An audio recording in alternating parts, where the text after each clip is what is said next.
गोर लगै छी अपना सबके मिथिला संस्कार पर स्वागत करै छी।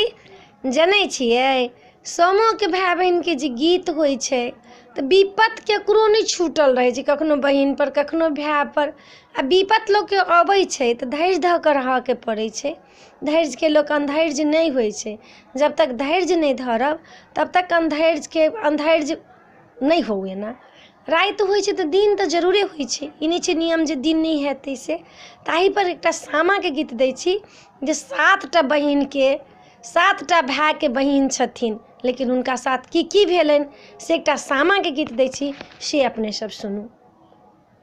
गे माई सातो भैया के आजुर बहिनिया सातो भैया गेलनि विदेशगे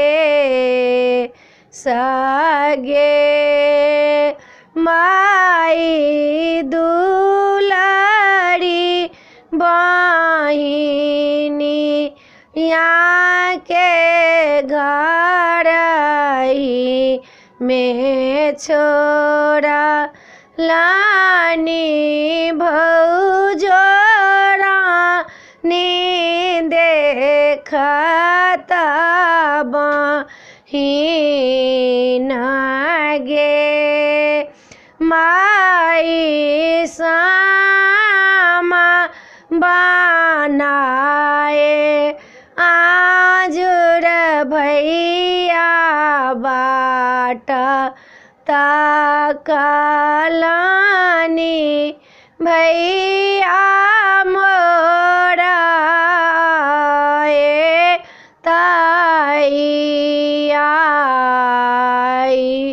गे माई सब भौजाए मिलिया जुरा के पीटलानी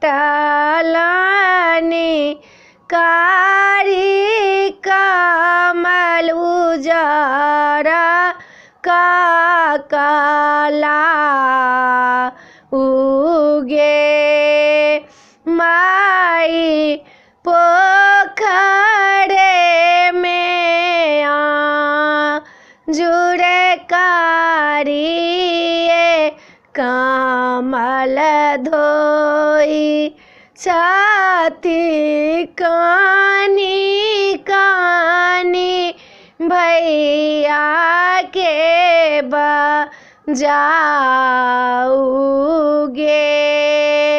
माई घोड़बा चढ़ला आवे सातो मोरा फलना भैया बहिन देखी रोधाना पासा रुगे माई जूनी कानू जूनी खीजू बहिना से आजुर बहिन भैया के गरा धन लागे तागे माई सामा खेली खेली आशीषा मांगू भैया के गारा धन लाग्याता गे माई नोरा पोछी बाई ना के गोदी में बैसाओ लानी सब सुख दए देला आई गे माई सा तो भाई या के आजुर बहिनिया सातो छोड़ी गेला निबिदे सगे माई। आई सामा के गीत में आई वीडियो में यह छला। अपने सबके सामा के गीत नीक लागत तो चैनल के सब्सक्राइब करो नहीं बिसरबे, जरूर सब्सक्राइब करबे। हम श्यामा झा बजै छी से जनबे करै छी, अपने सब सब्सक्राइब लाइक जरूर करबे यौ। अपने सब लाइक सब्सक्राइब करबे तब ने हमरा नीक लगतै।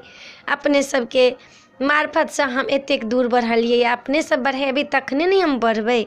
जय मिथिला, जय माता जी।